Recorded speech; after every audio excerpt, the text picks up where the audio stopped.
सभी पत्रकार बंधुओं को मेरा नमस्कार। यह आज की प्रेस वार्ता एक बहुत ही महत्वपूर्ण विषय पे की जा रही है। अभी आप सभी ने देखा होगा कि तमाम चैनल्स पर एक ऑडियो टेप सुनवाया जा रहा है। इस ऑडियो टेप में जो तथ्य सामने आए हैं उन पे ही मैं चर्चा करना चाहूंगा। ये ऑडियो टेप जो है एक व्यक्ति गणेश बागड़िया के हैं, जो एक बड़ा खुलासा कर रहे हैं। और इससे पहले कि मैं इन ऑडियो टेप के कंटेंट पे आऊं, तथ्यों पे आऊं, ये बताना अति आवश्यक है कि ये गणेश बागड़िया अनूप माझी के करीबी हैं। ये वही अनूप माझी हैं जो कोयला घोटाला के मुख्य आरोपी भी हैं। जैसी जानकारी अभी आई है, तमाम टीवी चैनल्स बता रहे हैं कि 3 ऑडियो टेप उनके पास आए हैं और इन ऑडियो टेप के जो तथ्य हैं वो बड़े ही चिंताजनक हैं। वो दर्शाते हैं कि आज पश्चिम बंगाल में ममता बनर्जी की नाक के नीचे किस तरह से भ्रष्टाचार, कट मनी, सिंडिकेट राज चल रहा है। इन ऑडियो टेप में एक बड़ा खुलासा यह भी हो रहा है कि एक बड़ी ही व्यवस्थित प्रणाली उगाही की वहां पे चल रही है, जिसमें सरकारी तंत्र का उपयोग इन उगाही करने वालों को दिया जा रहा है। और यह कहना भी गलत नहीं होगा कि ये उगाही, ये भ्रष्टाचार, ये तोलाबाजी, ये सिंडिकेट राज, ये मुख्यमंत्री की आंखों के सामने हो रहा है और उनके भतीजे के खासम खास विनय मिश्रा उगाही एजेंट बन के सबसे डिमांड कर रहे हैं। ये विनय मिश्रा, विकास मिश्रा, अशोक मिश्रा बताया जा रहा है कि अभिषेक बनर्जी के बड़े खासम खास हैं। और इस स्तर पे उगाही है कि टारगेट दिए जा रहे हैं एक्सटॉर्शन के। इस महीने का टारगेट 40 करोड़। ये जो पूरा उगाही स्कैंडल कहना गलत नहीं होगा, बताया जा रहा है करीब 900 करोड़ से 1000 करोड़ रुपए तक का है।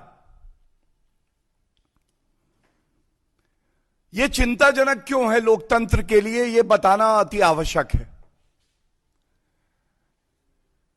जो तथ्य सामने आए हैं, पश्चिम बंगाल की जनता ने विश्वास जताते हुए ममता दीदी को मुख्यमंत्री बनाया। हम सब जानते हैं इससे पहले लेफ्ट की सरकार थी, तब भी वहां भ्रष्टाचार था। आम जनता को लगता था कि बदलाव की एक लहर आएगी, लेकिन आज और बुरा हाल हो गया है। खेला होबे, खेला होबे, खेला होबे, बहुत सुना हमने। आज बंगाल की जनता पूछ रही है ममता दीदी से, गिट्टी का भाव आप बताते हो, उगाही आप करवाते हो, क्या यही खेला होबे है? घर का नलका भी लगवाना हो तो कहां से लाना होगा, कितने का मिलेगा? इस तरह का सिंडिकेट वहां बना हुआ है, क्या यही खेला होबे है? किसी आम नागरिक को अपना घर बनवाना है, दीवार खड़ी करनी है, तो पत्थर ईंटें कहां से आएंगे, बालू कहां से आएगी, ये भी ये एजेंट बताते हैं। क्या यही खेला होबे है? प्रतीत ऐसा होता है कि ये भ्रष्टाचार का एक शोरूम और होम स्टोर खोल रखा है ममता दीदी ने। और चिंताजनक ये इसलिए है कि अगर बंगाल की जनता त्रस्त होकर इसकी शिकायत करती है तो सरकार की जिम्मेदारी होती है कि कार्रवाई हो, एफआईआर हो और ऐसे दरिंदों को जेल की सलाखों के पीछे डाल दिया जाए। लेकिन दुख की बात यह है, क्योंकि कट मनी है, हर चीज का एक रेट चार्ट है, तो उनको जेल की सलाखों पे नहीं डाला जाता है, बल्कि इन ऑडियो टेप से सामने आया है, और मैं ऑडियो टेप के ही शब्दों का इस्तेमाल कर रहा हूं, कि कमिश्नर साहब के बगल में जो अभिषेक बैनर्जी का उगाही एजेंट था, वो खुद बैठ जाता है और उसके बाद सभी लोगों से बताता है कि इतना रुपया जमा करो तो काम होगा, वरना नहीं होगा। ये ऑडियो टेप में आया है। हिम्मत देखिए, कमिश्नर के बगल में जो क्रिमिनल है, जो एक्सटॉर्शन करता है, जो सिंडिकेट चलाता है, वो खुद बैठ के रेट बताता है। तो ममता दीदी, क्या यही खेला होबे है? और इसीलिए भारतीय जनता पार्टी ने, हमारे सभी वरिष्ठ नेताओं ने, आदरणीय प्रधानमंत्री जी ने बिल्कुल स्पष्ट कहा है बंगाल की जनता से, भ्रष्टाचार खत्म होगा, सिंडिकेट राज खत्म होगा, कटमनी तोलाबाजी खत्म होगी। बंगाल की जनता परिवर्तन चाहती है।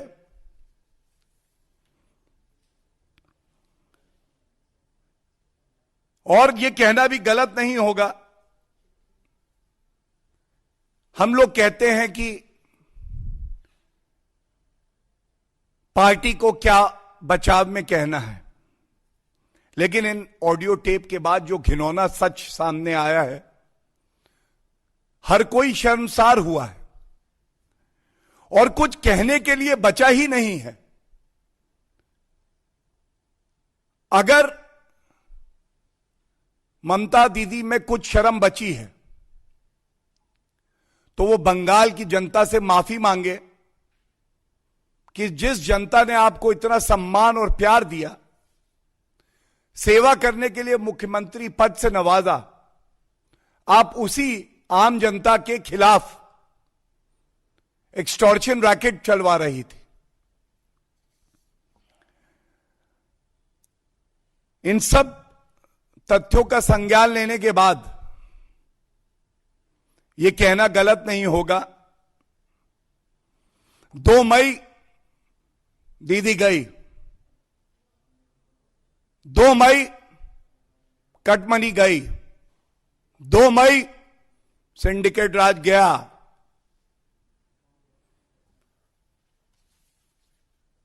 इससे ज्यादा भ्रष्टाचारी, पापी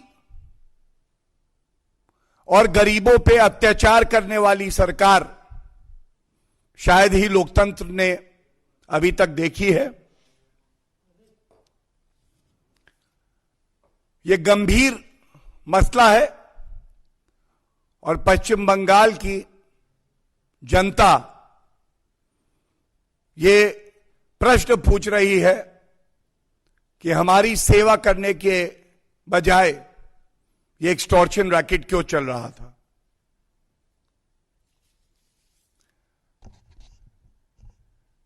धन्यवाद। इंग्लिश में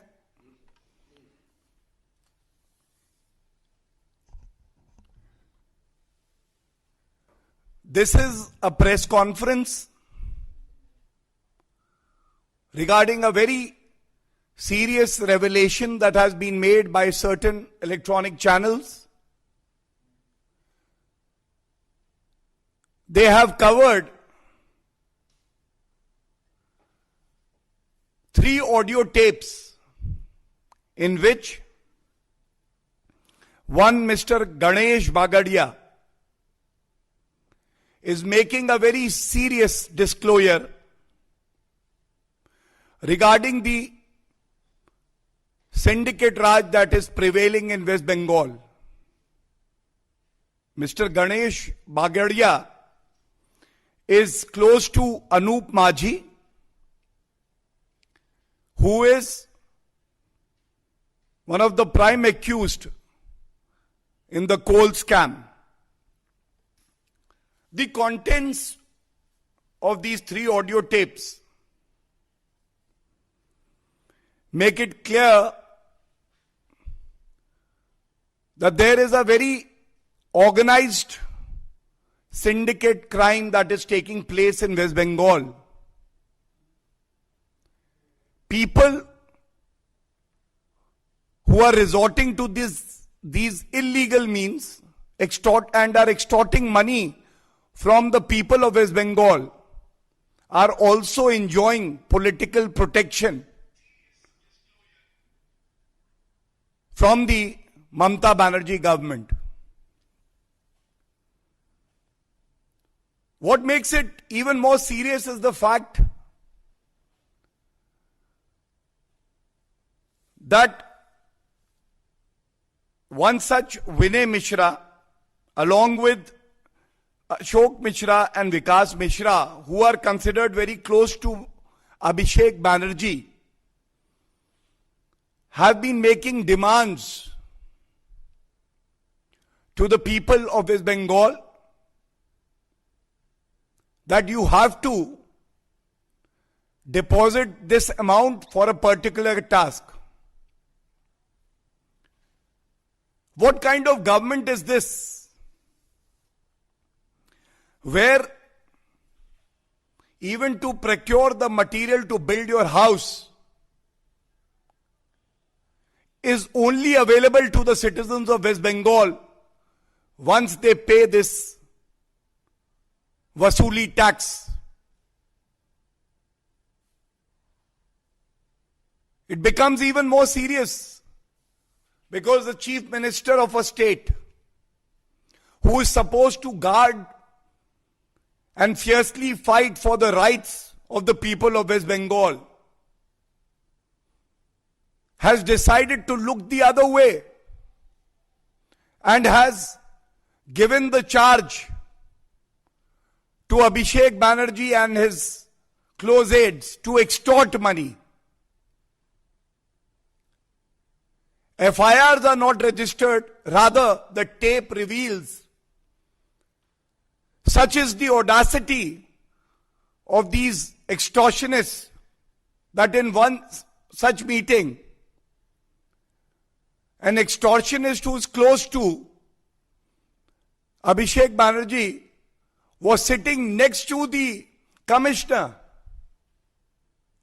and making illegal demands from various people who wish to invest or undertake a legal activity.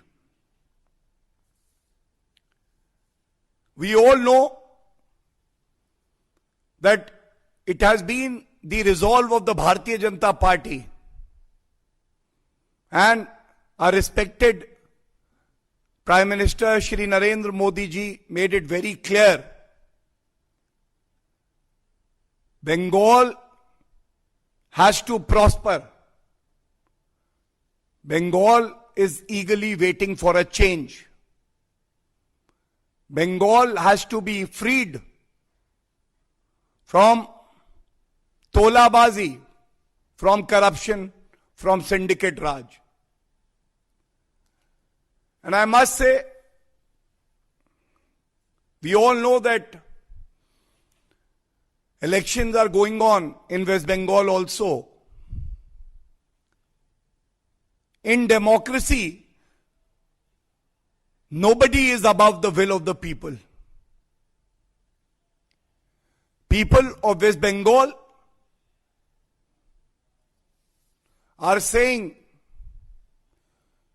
no more cut money, no cut money, but these extortionists, these political persons giving patronage to the extortionist will be cut to size.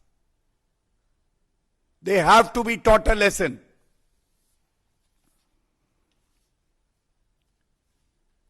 Generally, we do ask, while making allegations or bringing out facts, that the political party should respond. But in this case, what has come out is so worrisome, so ugly, that we just wish to say that Mamata Banerjee and her relatives have let down the people of West Bengal. She should apologize and seek forgiveness from the people of West Bengal for cheating them. In the end, I would only say, West Bengal deserves better. West Bengal deserves that every rupee which is meant for the people of West Bengal should be utilized for their welfare. I am very grateful to the media for truly showing why the media is called the fourth pillar of democracy and exposing this extortion racket. We are very sure that people of West Bengal will respond strongly, fiercely, to guard their own rights and to protect the state of West Bengal. And the Bharatiya Janata Party will also leave no stone unturned to fiercely raise this issue and expose these extortionists and people sitting on constitutional positions but violating the Constitution. Thank you.